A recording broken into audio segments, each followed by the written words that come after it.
Kemudian yang kedua adalah harus punya skill planning dan forecasting. Ini adalah diperlukan juga oleh seorang project manager. Dia harus mempunyai wawasan bagaimana merencanakan dan pekerjaan sebelumnya maupun sudah untuk direncanakan dan tentu dilakukan oleh project control, tetapi di dalam hal tersebut nantinya yang dibikin oleh project control akan dievaluasi oleh seorang project manager. Selanjutnya adalah scheduling skill, artinya harus punya kemampuan untuk bikin schedule project, misalkan membaca MS project yang dibikin oleh project control.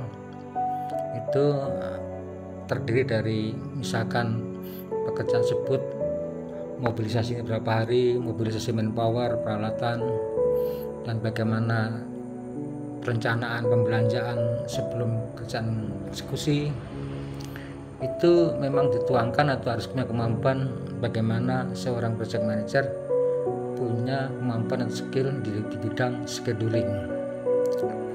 Selanjutnya juga harus punya kemampuan untuk cost dan budgeting. Kenapa ini diperlukan? Karena seorang project manager adalah penanggung jawab suksesnya project, sehingga dia benar-benar harus memahami berapa cost atau biaya, budget seperti material, alat yang diperlukan, juga manpower dari berbagai disiplin ilmu sesuai dengan lingkup pekerjaan tersebut. Misalkan EPC, berarti ada 4 disiplin ilmu dan lain-lainnya, termasuk non teknis seperti humas.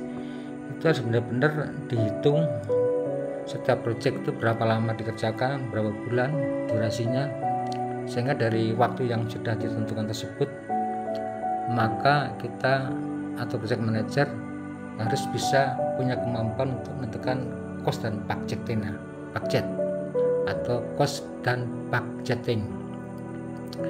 Kemudian ada juga namanya risk management skill atau kemampuan untuk risiko-risiko pekerjaan yang timbul. Jadi harus benar-benar ini dipunyai oleh seorang project manager. Di sini melibatkan bagaimana pekerjaan tersebut dalam arti dari tingkat keselamatan kerja dan lain-lainnya, harus punya manajemen risk yang mana melibatkan oleh safety officer dan dibantu oleh pihak lain. Tentu safety officer itu tidak bekerja sendiri, tentu dibantu oleh orang lapangan, namanya supervisor. Intinya setiap orang itu bekerja itu semua mempunyai karakter atau jiwa sebagai safety officer, sehingga di samping ada peran dari safety officer sendiri, maka setiap pekerja atau pelaksana lapangan itu harus mempunyai jiwa bagaimana mengamankan dirinya dalam bekerja supaya didapatkan zero incident.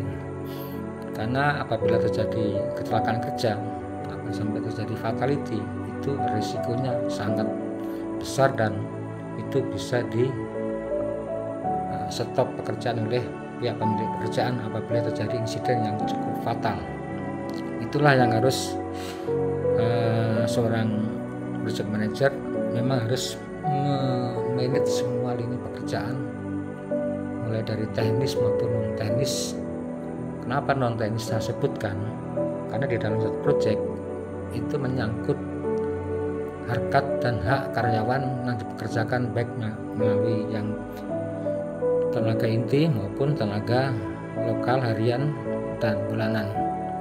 Karena di sini kalau kita tidak punya kemampuan untuk mendidik atau ngasih pengetahuan terhadap seorang humas, maka pekerjaan tersebut juga akan menjadi kendala. Karena ketika bekerja, apabila dari segi hal-hal menjadi hak pekerja dan sosial masyarakat, itu harus benar-benar dimanage dengan baik supaya pekerjaan tersebut ketika pelaksanaan itu tidak ada kendala apapun. Itulah yang bisa saya sampaikan, sedikit pengetahuan yang saya alami. Sebetulnya cukup panjang kalau kita terangkan di suatu forum, tapi ini hanya sekedar pengetahuan di TikTok Itulah garis-garis besarnya yang bisa saya sampaikan. Sekali lagi saya ulas atau saya rangkum bahwa project manager harus punya kemampuan. Satu adalah reading and writing, dua planning dan forecasting, yang ketiga adalah scheduling, keempat adalah cost dan budgeting, serta kelima adalah risk management.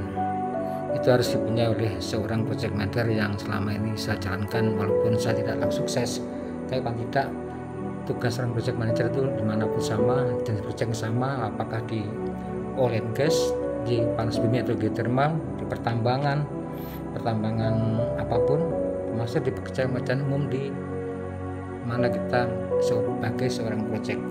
Mudah-mudahan ini berguna bagi kawan semua. Makasih. Wassalamualaikum warahmatullahi wabarakatuh. Salam bekerja dan salam sukses serta semangat terus.